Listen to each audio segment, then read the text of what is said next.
Assalamualaikum warahmatullahi wabarakatuh. Berdasarkan resolusi tanggal 22 Agustus 1831, maka itu merupakan pembentukan Karesidenan Banyumas ya, setelah direncanakan pada tanggal 18 Desember 1830. Jadi resolusi itu menyatakan bahwa Banyumas dibentuk Karesidenan dengan ya 5 pejabat atau 5 kabupaten dengan 5 pejabat. Nah, 5 kabupaten itu adalah Banyumas dengan pejabatnya yaitu Cakranegara 1, kemudian yang menjadi Bupati Aji Barang yaitu Mertadirja kedua, kemudian ada Bupati Purbalingga dengan nama Dipakusuma, dan kemudian ada pejabat Bupati Banjarnegara yaitu Dipayuda keempat, serta Bupati Dayeluhur atau Bupati Majenang yang bernama Prawira Negara. Jadi di sini pejabat-pejabatnya adalah orang-orang yang dianggap memiliki jasa terutama dalam hal perang Jawa atau perang Diponegoro itu. Nah, jadi pembentukan Karesidenan Banyumas itu sebenarnya mengakhiri masa pemerintahan Kasunanan Surakarta. Artinya Kasunanan Surakarta kehilangan wilayah mancanegara Kilen, khususnya Banyumas dan Dayeluhur, karena diambil oleh pemerintah kolonial Belanda. Padahal sebenarnya Perang Jawa atau Perang Diponegoro itu terjadi di Kasultanan Yogyakarta. Tetapi tampaknya Belanda secara licik gitu ya, mengambil wilayah kerajaan lain sebagai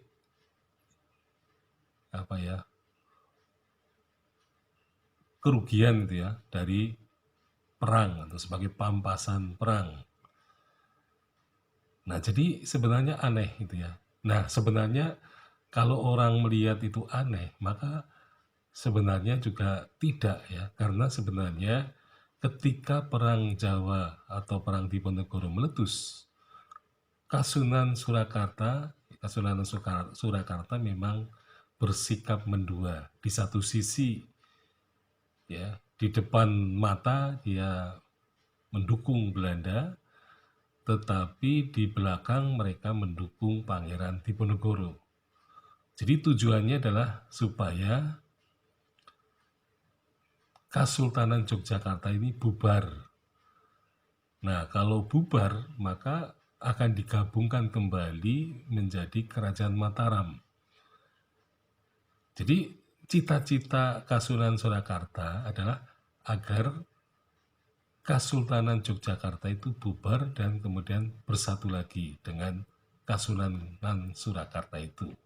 Artinya, Kasunanan Surakarta merasa sangat merugi ketika telah terjadi peristiwa ya, palihan nagari menurut Perjanjian Giyanti tahun 1755. Jadi karena mereka secara diam-diam mendukung Pangeran Diponegoro, tetapi tampaknya Belanda mengetahuinya. Nah, sehingga mau tidak mau ya, Kasunanan Surakarta harus ya terpaksa ya melepaskan kekuasaannya atas wilayah mancanegara Kilen, khususnya Banyumas dan Dayeluhur. Nah, perlu diketahui bahwa Dayeluhur ini tidak masuk wilayah Banyumas gitu ya, tapi merupakan wilayah mancanegara Kilen yang langsung di bawah ya penguasaan dari Kasunanan Surakarta.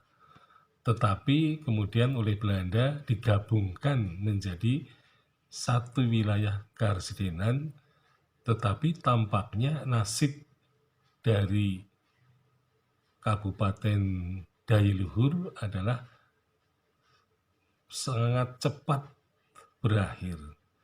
Itu pada tahun 1832 ya, kabupaten ini dihapuskan. Jadi rupa-rupanya Perang Jawa selesai, Belanda juga melakukan bagi-bagi kekuasaan, ya politik dagang sapi, ya memberikan semacam hadiah gitu ya. Tetapi setelah dirasakan ternyata berat gitu ya. Jadi Belanda juga kemudian mencari-cari sebab supaya satu kabupaten itu bisa dikurangi. Nah, sehingga memang benar Bupati Prawira Negara rupa-rupanya melakukan kesalahan dengan membunuh abdinya, sehingga divonis atau dikatakan mengalami gangguan kejiwaan. Nah, kemudian karena itulah Kabupaten Dayiluhur dihapuskan dan bupatinya dibuang ke Padang. Nah, inilah yang menyebabkan wilayah Kabupaten Dayiluhur ini kemudian digabungkan dengan Kabupaten Purwokerto. Ya, jadi Purwokerto pun sebenarnya juga bernasib malang karena Kabupaten Aji Barang mengalami bencana alam angin topan selama 40 hari 40 malam, sehingga ibu kotanya pindah ke Purwokerto, sehingga kemudian Kabupaten Aji Barang digantikan menjadi Kabupaten Purwokerto. Dan seluruh wilayah Kabupaten Dayiluhur, di situ ada Pegadingan, Jeruk Legi, Majenang gitu ya. Nah, kemudian dimasukkan menjadi wilayah Kabupaten Purwokerto. Sekian, Assalamualaikum warahmatullahi wabarakatuh.